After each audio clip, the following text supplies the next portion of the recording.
Hello everyone, welcome to Taxmooth. Budget 2024 announce हो गया है, तो आइए इस वीडियो में चेक कर लेते हैं कि टैक्स पेयर्स के लिए क्या क्या बेनिफिट ये बजट लेके आया है। तो चलिए जल्दी से वीडियो को स्टार्ट कर लेते हैं। सबसे पहले मैं आपको बता दूं कि जो ओल्ड टैक्स रिजीम है उससे रिलेटेड बहुत ज्यादा जो टैक्स पेयर है उनको उम्मीदें थी कि डिडक्शंस चेंज की जाएंगी, इंक्रीज की जाएगी। स्लैब रेट 1.5 लाख की जो फ्लैट डिडक्शन उनको मिलती है एटीसी में, उसमें कोई अमेंडमेंट लाई जाएगी, या फिर होम लोन की जो डिडक्शंस मिलती हैं उनका क्राइटेरिया चेंज किया जाएगा, या फिर कुछ ऐसी डिडक्शंस है जो न्यू टैक्स रिजीम में भी डाली जाएगी। बट ऐसा कुछ भी नहीं हुआ है। ओल्ड टैक्स रिजीम से रिलेटेड तो कोई भी चेंज नहीं आया है बजट में, क्योंकि गवर्नमेंट ये चाहती है कि ज्यादा से ज्यादा टैक्स पेयर जो है न्यू टैक्स रिजीम को ही ऑप्ट करें। तो इसीलिए न्यू टैक्स रिजीम में ही जो भी चेंज आया है वो न्यू टैक्स रिजीम में ही आया है, और बहुत अच्छा चेंज आया है टैक्स पेयर के लिए न्यू टैक्स रिजीम में। तो वो क्या है चेंज?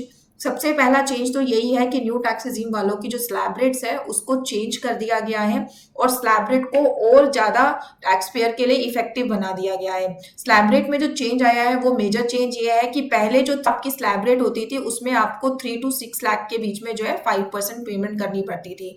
बट अब उस अमाउंट को 6 लाख की जगह जो है 7 लाख रुपीज कर दिया गया है कि आपको 3 to 7 लाख के बीच में 5% टैक्स पे करना पड़ेगा, एंड 7 to 10 लाख के बीच में आपको 10% टैक्स पे करना पड़ेगा, जो कि पहले जो है आपका 6 to 9 होता था एंड देन 9 to 12 होता था। तो अभी इस स्लैब रेट में चेंज करके 1 लाख रुपीज से इसको एक्सटेंड कर दिया गया है कि 3 to 7 लाख के बीच में आपको जस्ट 5% टैक्स पे करना है, एंड 7 to 10 के बीच में आपको 10% टैक्स पे करना है, एंड देन 10 to 12 के बीच में आपको 15% टैक्स पे करना है।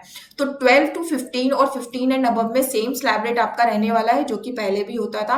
ऊपर की जो 3 स्लैब्स हैं ये चेंज कर दी गई है। 1 लाख रुपीज से आपको और ज्यादा रेशनलाइज कर दिया इस स्लैब रेट को, जिसकी वजह अपार्ट फ्रॉम दिस जो स्टैंडर्ड डिडक्शन आपको न्यू टैक्स रिजीम में मिलती थी वो मिलती थी पहले 50,000 रुपीज। अब उस डिडक्शन को बढ़ा के जो है 75,000 रुपीज कर दिया गया है, जिसकी वजह से आप 25,000 जो है अमाउंट सेव कर सकते हैं। एंड उसके ऊपर 7,500 अगर 30% स्लैब रेट में आते हैं तो 30 उसके ऊपर आप 7,500 तक का जो है टैक्स सेव कर सकते हैं।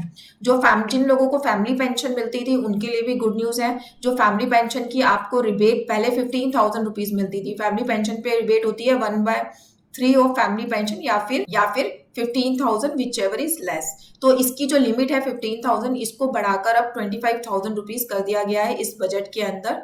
और इसके अलावा जो नॉन गवर्नमेंट एम्प्लॉयज हैं उनकी जो 80CCD2 की इन्वेस्टमेंट की लिमिट होती थी, जो उनके एम्प्लॉयर 80CCD2 में इन्वेस्ट कर सकते थे, वो होता था 10% ऑफ सैलरी। अब उस लिमिट को बढ़ाकर जितना कि गवर्नमेंट एम्प्लॉय का होता है 14% उतना कर दिया गया है। और न्यू टैक्स रिजीम में अब ये लोग 80CCD2 की जो रिबेट है उसको क्लेम कर सकते हैं। तो जो भी नॉन गवर्नमेंट एम्प्लॉयज हैं जिनके एम्प्लॉयर एनपीएस में इन्वेस्ट करते हैं उनके बिहाफ पर उनके लिए गुड न्यूज है कि अब वो रेट बढ़ाकर 10 से 14% कर दिया गया है, और अब वो न्यू टैक्स रिजीम में भी ज्यादा अमाउंट से रिबेट को क्लेम कर सकते हैं।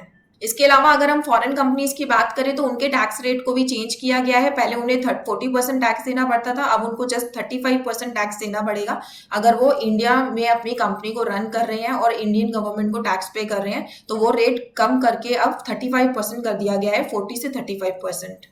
अपार्ट फ्रॉम दिस जो कैपिटल गेन है, कैपिटल गेन के टैक्सेशन के ऊपर जो है बहुत मेजर चेंजेस लाए गए हैं, जिसकी वजह से जो लोग म्यूचुअल फंड्स में या शेयर मार्केट में इन्वेस्ट करते हैं उनको बहुत ज्यादा इंपैक्ट होने वाला है ये चेंज। जैसे कि शॉर्ट टर्म कैपिटल गेन अगर आपको होता है, एसटीसीजी अगर आपको है, तो पहले जो इसका टैक्स रेट था वो आपका जो है 15% हुआ करता था, अब इसको बढ़ाकर जो है 20% कर दिया गया है। बट ये सभी एसेट्स के ऊपर नहीं है, ये कुछ ही फाइनेंशियल एसेट्स है जिनके लिए ऐसा किया गया है। वो फाइनेंशियल एसेट्स अभी स्पेसिफाई होकर नहीं आए हैं बजट में। फ्यूचर में जब भी आएंगे आपको हमें हमारी तरफ से एक दूसरी वीडियो मिल जाएगी उसके ऊपर। तो आप हमारे चैनल को सब्सक्राइब कर लीजिए और जो भी अपडेट्स आती हैं आप उनको चेक कर सकते हैं।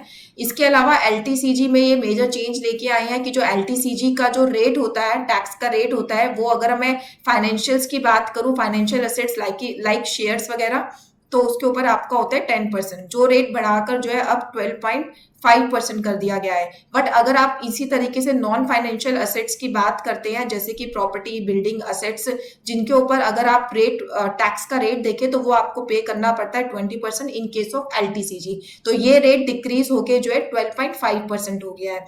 तो इसका मतलब है जो लोग शेयर मार्केट में या म्यूचुअल फंड्स में इन्वेस्ट कर रहे हैं और उनको एलटीसीजी हो रहा है, तो उनके लिए तो ये बैड न्यूज है कि जो टैक्स रेट है वो 10% से बढ़ाकर 12.5% कर दिया गया है। बट वेयर एज अगर आपने किसी प्रॉपर्टी में डील किया है, आपने कोई प्रॉपर्टी सेल करी है, वहां से आपको जो है long term capital gain arise हो रहा है, तो उनके लिए गुड न्यूज है कि उनको जहां 20% टैक्स देना पड़ता था, अब वो रिड्यूस होकर 12.5% कर दिया गया है। तो अभी बजट के अकॉर्डिंग तो यही सिनेरियो है, बट इस टॉपिक पे अभी इतनी कोई क्लैरिटी नहीं है। तो फ्यूचर में अगर कोई नोटिफिकेशन आती है तो हम आपके साथ जो एक क्लियर वीडियो है वो फिर से शेयर करेंगे। इसके अलावा बजट में एक बार फिर से जो लॉन्ग टर्म और शॉर्ट टर्म की डेफिनेशन है उसको क्लियर किया गया है कि अगर आपके फाइनेंशियल असेट्स हैं तो आप अगर उनको 12 मंथ से ज्यादा के लिए होल्ड करते हैं तो आपके लिए लॉन्ग टर्म कैपिटल गेन आपके लिए अराइज होगा। और अगर आपके नॉन फाइनेंशियल असेट्स हैं या फिर जो है आपके अनलिस्टेड असेट्स हैं, नॉन फाइनेंशियल असेट्स या फिर जो आपके अनलिस्टेड असेट्स हैं, अगर आपको 2 ईयर्स के लिए उनको होल्ड करते हैं तब वो आपके लिए एलटीसीजी अराइज करेंगे, अदरवाइज वो शॉर्ट टर्म कैपिटल गेन में काउंट होंगे। अपार्ट फ्रॉम दिस, इस बजट में टीडीएस के रेट्स में भी बहुत ज्यादा चेंज लाया गया है। टीडीएस के रेट पहले जो 5% हुआ करते थे उनको डिक्रीज करके अब 2% कर दिया गया है। वो किस किस सेक्शन में करा गया है वो भी इन्होंने पूरा यहाँ पे डिटेल में मेंशन किया है। सेक्शन 194D जो कि इंश्योरेंस कमीशन की बात करता है, उस पर पहले 5% टीडीएस लगता था, अब 2% लगा करेगा। कब से वो डेट भी यहाँ पे मेंशन की गई है कि ये जो है 1 अप्रैल 2025 से इफेक्ट में आएगा। सेक्शन 194DA की जो पेमेंट आपकी लाइफ इंश्योरेंस की होती है, लाइफ इंश्योरेंस में जो हम टीडीएस डिडक्ट होता है, तो वो पहले 5% होता था, अब उसको रिड्यूस करके 2% कर दिया गया है। और ये जो है 1 अक्टूबर 24 से इम्पैक्ट में आने वाली है चीजें। सेम है सेक्शन 194G जो आपका commission on sale of lottery tickets होता था, इस पे जो टीडीएस करता था उसके रेट को भी घटा के 2% कर दिया गया है। एंड अगर आपको कोई कमीशन या ब्रोकरेज रिसीव हो रही है सेक्शन 194H में, तो फ्यूचर में उसका जो टैक्स रेट है, जो टीडीएस डिडक्ट होगा वो 2% के रेट से डिडक्ट होगा, जो कि अभी तक 5% के रेट से डिडक्ट होता आ रहा था। ये भी आपका कब से इम्पैक्ट में आएगा, ये आएगा 1 अक्टूबर 2024 से। सेम एज अगर आप जो है इंडिविजुअल है, एचयूएफ है, रेंट की पेमेंट कर रहे हैं, तो उसमें होता है 50,000 से ऊपर आपको टीडीएस का डिडक्ट करना होता है। तो आपके केस में जो लिमिट है वो पहले 5% हुआ करती थी, उसका रेट भी कम करके अब 2% कर दिया गया है। और अगर आप जो है ई कॉमर्स ऑपरेटर से डील कर रहे हैं तो वो टीडीएस का रेट भी 1% से कम करके 0.1% कर दिया गया है। तो टीडीएस में इस बार ये बहुत मेजर चेंज लेके आए हैं, बहुत सारे रेट्स भी कम किए हैं और थोड़ा हार्श बिहेवियर भी नजर आया है कि अगर आप टीसीएस की पेमेंट को डिले पे करते हैं तो आपका जो इंटरेस्ट रेट है वो पहले आपको 1% पे करना पड़ता था, अब वो बढ़ा के 1.5% कर दिया गया है। तो टीडीएस के रेट्स में बहुत ज्यादा चेंजेस आए हैं और टीसीएस में भी इन्होंने डिले पेमेंट पर इंटरेस्ट के रेट को बढ़ा दिया है। जो पार्टनरशिप फर्म में पार्टनर्स को रेम्यूनरेशन मिलती है उसके क्राइटेरिया को भी चेंज किया गया है।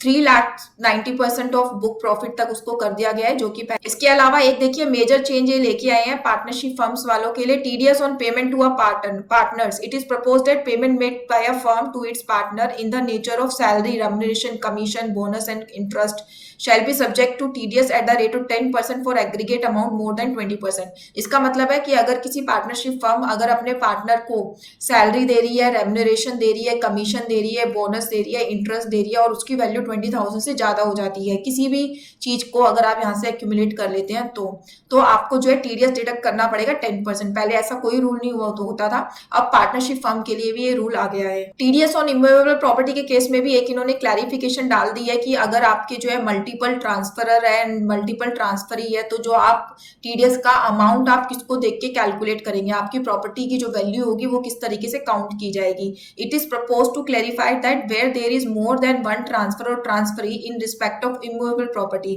Then such consideration for the transfer of immovable property shall be the aggregate of amount paid or payable to all the transferee to the transferor of all the transferor for transfer of such immovable property. इसमें actually एक clarification point आया है, immovable property transfer करने पर 50 लाख से अगर आपके ऊपर की प्रॉपर्टी होती है तो आपको टीडीएस डिडक्ट करना होता है। तो कुछ टैक्स पेयर्स क्या करते हैं कि अगर सामने मल्टीपल बायर है, ठीक है, तो वो ईच बायर जितना जितना वो डिवाइड होता है तो वो सोचते हैं कि ईच बायर तो 50 लाख से कम अमाउंट आ रहा है तो उनके ऊपर टीडीएस डिडक्शन की कोई लाइबिलिटी नहीं आ रही है। तो इसमें एक क्लैरिफिकेशन डाल दिया है कि यहाँ पर जो वैल्यू काउंट होगी वो सारे ट्रांसफरर या ट्रांसफरे की वो क्यूमुलेटिव अमाउंट को लेके काउंट होगी, आपको ईच ट्रांसफर या ट्रांसफरे के बैलेंस को नहीं गाइड करना है। ये प्रोविजन पहले भी था बट आज इसमें जो है दोबारा से क्लैरिफिकेशन डाल दी गई है। जिन लोगों के इनकम टैक्स में अपील में केस चल रहे हैं उनके लिए एक मेजर अमेंडमेंट लेके आया है ये बजट की विवाद से विश्वास स्कीम 2024 फिर से आ रही है, जिसके अंदर आप जो है अपने जितने भी अपील में केस चल रहे हैं उनको सेटल करा सकते हैं। तो अगर आपका भी अपील में केस है तो ये गुड अपॉर्चुनिटी है केस को सेटल कराने के लिए। जब भी ये एग्जीक्यूट होगी स्कीम तो हम आपको डिटेल में बताएंगे कि स्कीम में क्या क्या कहा गया है। अभी जस्ट इसका जिक्र आया है कि विवाद से विश्वास स्कीम 2024 फिर से लाई जाएगी। बाकी इस बजट में टीडीएस एंड टीसीएस से रिलेटेड बहुत सारे प्रोविजंस को चेंज किया गया है। अभी हमने देखा कि टीडीएस के रेट चेंज किए हैं, टीसीएस वालों के लिए पिनल प्रोविजंस बढ़े हैं। सेम एज इन्होंने ये भी बोला है कि अगर आपने एक बार टीडीएस की रिटर्न को गलत फाइल कर दिया तो आप उसको जो है 6 मंथ्स तक ही उसको रेक्टिफाई कर सकते हैं, जबकि अभी तक ऐसी कोई टाइम लिमिट नहीं थी। एक बार टीडीएस या टीसीएस की रिटर्न फाइल करने के बाद हम उसको 3 साल 4 साल 5 साल बाद भी जो है उसको रिवाइज कर सकते थे, बट इन्होंने अब फिक्स कर दिया कि 6 मंथ बाद आप उस रिटर्न को रिवाइज नहीं कर सकते हैं। इससे होगा क्या कि जो एम्प्लॉयर अपनी एम्प्लॉय का टीडीएस गलत अकाउंट में क्रेडिट कर देता था या फिर करता ही नहीं था और फिर उसको 2-3 साल बाद करेक्ट कराना पड़ता था, तो वो सिचुएशंस अब जो है कम हो जाएंगी फ्यूचर में। तो ये थी कुछ अमेंडमेंट्स जो इस बजट में डायरेक्ट टैक्सेशन से रिलेटेड आई हैं। इसी तरीके की और भी छोटी छोटी अमेंडमेंट्स हैं जो अभी इस वीडियो में मैंने डिस्कस नहीं करी है। मेजर अमेंडमेंट्स आपकी यही है कि टैक्स पेयर के लिए न्यू टैक्स रेजिम में स्लैब रेट चेंज कर दिए गए हैं, स्टैंडर्ड डिडक्शन बढ़ा दी गई है, या फिर जो कैपिटल गेन्स के प्रोविजंस हैं उनमें चेंज लाया गया है। मेजर जो हमारी अमेंडमेंट्स हैं इस बजट से रिलेटेड वो यही है। फ्यूचर में भी हम बजट से रिलेटेड वीडियोस लाते रहेंगे, तो आप हमारे चैनल को आज ही सब्सक्राइब कर लीजिए और कमेंट बॉक्स में बताइए कि आपकी और क्या एक्सपेक्टेशंस थी इस बजट से जो इस बजट में फुलफिल नहीं हुई। Thank you so much for watching this video.